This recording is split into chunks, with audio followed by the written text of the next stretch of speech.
may sa khang lasu mi ki pirang tarsu lomba nai daba punsi Prabhu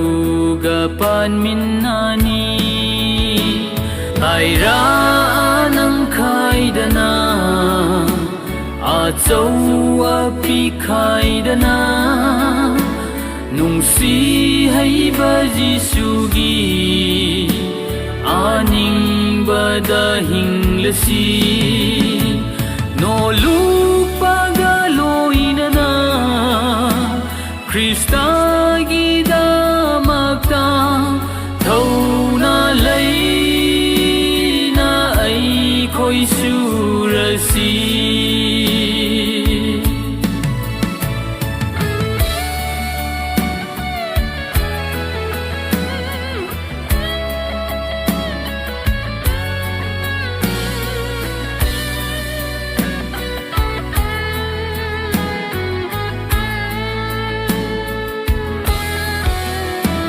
Tại bằng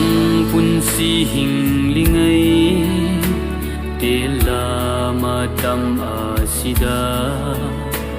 Sang ra si sor magi Achum balam biduda Sandok la si asumba Asing bawahay adu awanungai Prabhu da pisilasi ai ra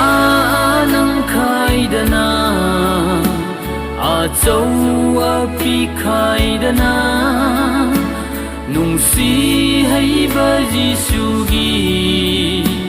aning badahing lasi